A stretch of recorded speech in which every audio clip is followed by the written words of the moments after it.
O ministro Gilmar Mendes, do STF, soltou a voz recentemente e tá dando o que falar. Ele veio com a ideia de que a soberania digital tem que ser a prioridade máxima do Brasil nesse momento. O ministro soltou várias críticas sobre nossa dependência das Big Tech gringas, tipo Google, Amazon, Facebook, Microsoft e Apple. E ele jogou na mesa um número pesado. Mais de 23 bilhões de reais que o Brasil gastou de 2014 para cá, só com licenças de software e nuvem de empresas de fora. A solução, para ele? Criar as nossas próprias alternativas brasileiras. Olha, a ideia parece até bonita, né? Soberania. Brasil. Mas se a gente cavar um pouco mais fundo, o buraco é bem mais embaixo e tem riscos muito mais sérios do que imaginamos. Por que gastamos tanto com o que vem de fora? A resposta é simples, porque a gente simplesmente não tem aqui algo que entregue a mesma qualidade e eficiência.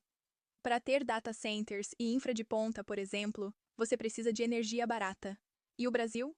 Bom, a gente sabe que nossa energia é uma das mais caras do mundo. Não rola. A gente já tá com um atraso tecnológico considerável. Tentar punir quem usa tecnologia de fora para empurrar uma indústria nacional? Cara, isso seria um tiro no pé gigantesco, jogando a gente décadas para trás. As empresas que sobrevivem no Brasil não apenas utilizam essas tecnologias, como dependem delas para funcionar e ser eficiente. Perder o acesso a essas tecnologias não seria ruim apenas para as empresas, mas principalmente para o consumidor que não terá nenhuma qualidade nos produtos e serviços oferecidos. Essa busca por isolamento já está cobrando um preço salgado. Para você ter uma ideia, o Brasil pode ter tomado sanções na venda de chips de inteligência artificial da Nvidia. E sabe por quê? Justamente pelo nosso recente flerte com a censura e métodos não democráticos de governo. Isso significa que os nossos projetos de IA vão ficar defasados, porque a gente não vai conseguir comprar as novas gerações de chips. A China e a Rússia já vivem isso, até têm acesso à tecnologia, mas sempre com um atraso considerável. IA, criar uma fábrica de chips aqui no Brasil? É uma missão impossível. O ministro Mendes não parou por aí e estendeu essa ideia para as redes sociais. Falou em dependência tecnológica que vai além da economia, trazendo riscos à nossa segurança por causa da exposição de dados e algoritmos meio obscuros. Mas espera aí, ele parece ignorar uma coisa fundamental: o efeito de rede. É simples. O YouTube é gigante porque tem gente criando e assistindo conteúdo do mundo inteiro. É o que faz a magia acontecer. Você usaria o BrightTube ou o Brasinsta? Seria péssimo para todo mundo. Você teria menos opções, o criador de conteúdo ficaria com uma audiência bem restrita. No fim das contas, essa solução isolaria o Brasil do mundo digital, do fluxo de informações e das inovações. Um caminho certeiro para a obsolescência e para uma economia capenga. É por isso que políticos não devem falar sobre economia.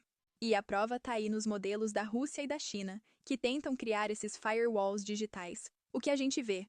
Empresas nacionais com produtos meia-boca e uma galera que se vira nos 30 para driblar as restrições. Não funciona. A real é que a proposta do Mendes para muita gente cheira a um modelo chinês para o Brasil. E as consequências? Desastrosas, para dizer o mínimo. Mas se você acha que a história para por aí, segura essa. Enquanto o STF está nessa vibe de soberania digital, o Congresso Nacional não ficou para trás.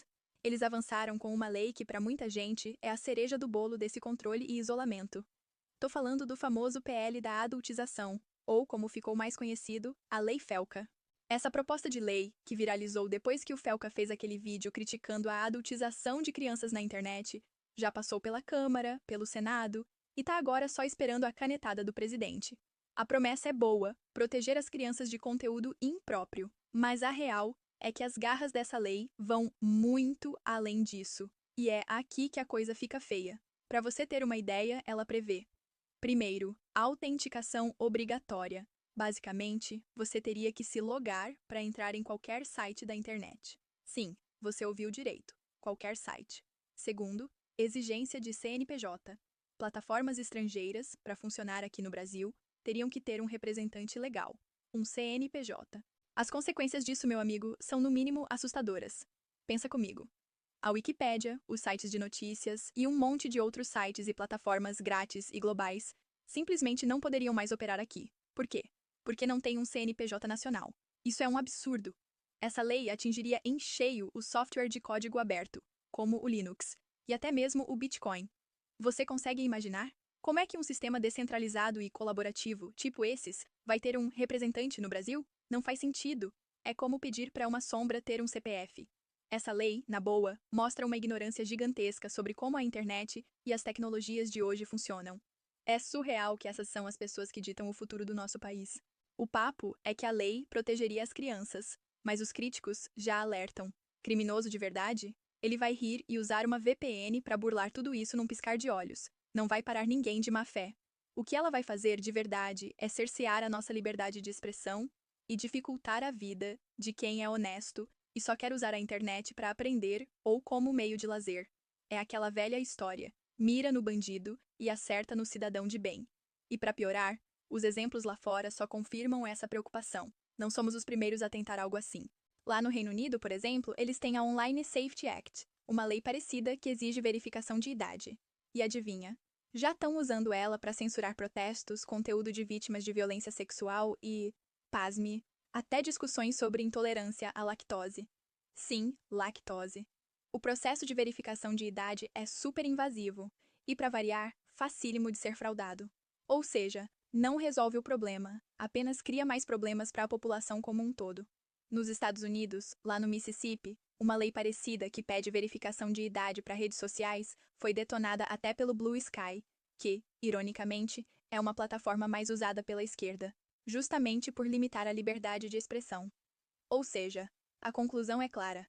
Essas leis são uma piada contra o crime de verdade, mas viram ferramentas poderosíssimas de censura nas mãos do governo. É de se preocupar, e muito.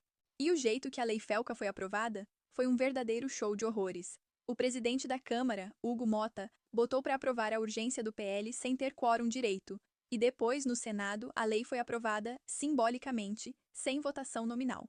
Sabe por quê? Muita gente lá estava com medo de ter o nome ligado a uma lei tão polêmica. Então, galera, o que a gente está vendo aqui são duas frentes de batalha, uma no judiciário, outra no legislativo, que, embora pareçam diferentes no fundo, miram no mesmo alvo: mais controle do Estado sobre a internet e um isolamento digital do Brasil. Seja pela tal soberania digital do Gilmar Mendes, que nos jogaria para fora do bonde da inovação e nos condenaria ao atraso tecnológico e econômico, ou pela Lei Felca, que ameaça a sua liberdade de expressão e pode simplesmente banir plataformas abertas e globais aqui no Brasil. Essa visão de um Brasil isolado do mundo, com uma internet controlada e censurada, isso está longe de proteger alguém.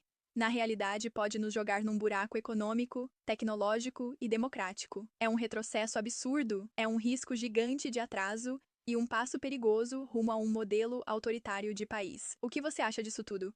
Deixa a sua opinião nos comentários. A gente precisa muito refletir e debater sobre o impacto dessas decisões no nosso futuro e, claro, na nossa liberdade. Não podemos ficar calados.